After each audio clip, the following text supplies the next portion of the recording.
네, 여러 분야에서 관련된 이슈들 체크해 보셨습니다. 이어서 증권사들은 어떻게 생각하고 있는 종목 세 가지 볼 텐데요. 첫 번째가 파마 리서치입니다. 목표가 상향 조정됐고요. 최근에 아주 우상향을 잘하고 있는 종목이기도 합니다. 캐시카우인 리쥬란과 관련된 성장에 대한 기대감 다시 한번 좀 자세하게 들어보시고요. 반대로 또 FNF입니다. 2022년 고점 이후에서 계속 하락하고 있는 좀 우울한 종목이 될 텐데요. 다시 한번 수출주인 만큼 해외 진출에 대한 확대에 대한 전략이 나왔다고 합니다. 어떠한 내용들을 보고요. 마지막으로 반도체 장비 쪽에서 프로텍이 되겠습니다. 작년과는 다르게 조금 부진한 프로텍이 되겠는데요. 기존의 장비 시장보다 3배가 더 큰 시장으로 나간다고 합니다. 알아보죠. 자, 계속해서 내용 전해주시죠. 네, 증권가의 시각들도 먼저 살펴보도록 하겠습니다. 요약해주신 세 가지 종목들 위주로 볼 거고요. 첫 번째, 파마 리서치 함께 보시죠.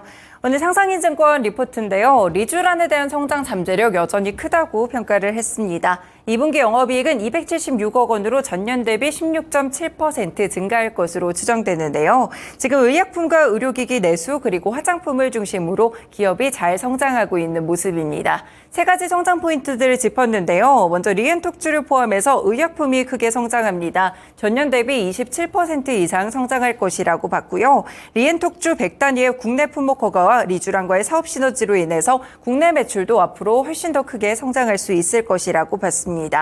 의료기기 부문도 내수 중심으로 성장을 이어가고 있는데 하반기에는 남미를 포함해서 수출 증가도 기대해 볼 수 있겠고요. 면세점과 올리브영에서 매출을 내면서 화장품 시장도 크게 성장하고 있습니다. 역시나 지금 일본 시장을 포함해서 수출 시장에 대한 확대가 진행될 것으로 평가가 되고 있는데요. 그래서 의료기기와 화장품을 중심으로 고성장이 지금 예측되고 있는 그런 종목입니다. 목표 주가 21만 원까지 크게 높였는데요. 최근의 차트도 함께 살펴보시죠.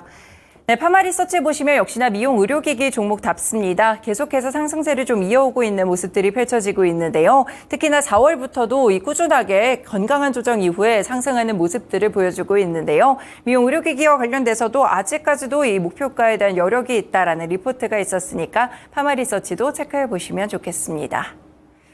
두 번째 종목입니다. FNF로 유안타증권 리포트인데요. 일단 보시면 MLB 그리고 디스커버리를 중심으로 성장을 지속할 것으로 보입니다. 현재 MLB는 2020년에 중국 시장에 처음 진출했는데 이후에 지속적으로 성장을 보여주고 있고요. 동남아 지역과 그리고 인도, 중동 지역에도 진출을 계획하고 있습니다. 그리고 디스커버리는 지난 분기에는 약간 부진하긴 했지만 그래도 트렌드에 맞는 상품들을 출시하면서 성장세가 이어질 것이라고 보고 있는데요. 앞으로는 신규 브랜드도 주목해볼 수 있겠습니다. 듀베티카나 수프라 같은 브랜드 등이 있는데요. 이미 중국에서 매장을 점진적으로 확대하고 있고요. MLB를 통해서 중국의 유통시장을 잘 닦아놨기 때문에 앞으로는 빠르게 성장할 수 있을 것이라고 봤습니다. 지난해에도 이렇게 FNF 성장하는 모습들을 보였는데 주가는 계속해서 하락하면서 밸류 매력에 진입했다라고 평가하고 있고요. 목표 주가는 따로 제시하지 않았습니다. FNF 차트 함께 보시죠. 네, 지지부진한 모습입니다. 4월 때도 굉장히 지지부진했고요. 거의 1년간 주가 흐름이 굉장히 좋지 못하게 하락하는 모습들이 펼쳐졌는데요. 아직까지 장기 이평선에 도달하지 못하는 모습이지만 단기 이평선 위쪽으로 올라오게 되면서 앞으로의 상승 기대감 조금 더 실어볼 수 있겠습니다. 네, 마지막 종목 보시죠. 프로텍입니다. 대신증권 리포트고요. 기대되고 있는 장비들이 있습니다. 지금 보시면 후공정용 디스펜서와 리플로우 장비를 납품해서 제조하고 있는 그런 업체라고 볼 수 있겠는데요. 최근 반도체 트렌드는 전공정의 미세화 한계가 오면서 후공정 쪽이 부각되고 있는 상황입니다. 고객사는 TSMC뿐 아니라 삼성전자를 포함해서 글로벌 오사트 업체들을 일일이 갖고 있다고 볼 수가 있겠는데요. 일단 1분기에는 레거시 부문이 좋지 못했기 때문에 큰 폭의 적자를 기록하게 됐습니다. 코로나19 이후에 수요가 많이 부진했는데 1분기 적자가 48억 원으로 전년 동기 대비 무려 627%나 크게 감소를 했습니다. 하지만 레거시 부문이 회복했을 때는 실적도 연동될 수 있을 것이라고 보고 있고요.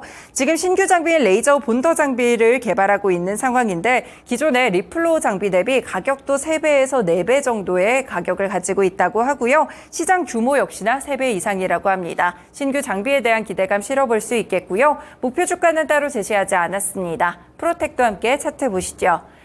네, 프로텍의 경우에도 꾸준하게 주가가 좀 하락하는 모습들이 있었는데요. 그래도 앞으로의 신규 장비에 대한 기대감들도 있었고요. 레거시에 대한 회복이 관측됐을 때는 함께 주가도 연동성을 기록할 수 있다는 점 확인해 볼 수 있겠습니다. 네, 이렇게 개장 전에 중요한 리포트까지 전해드렸습니다. 지금까지 모닝 리포트였습니다.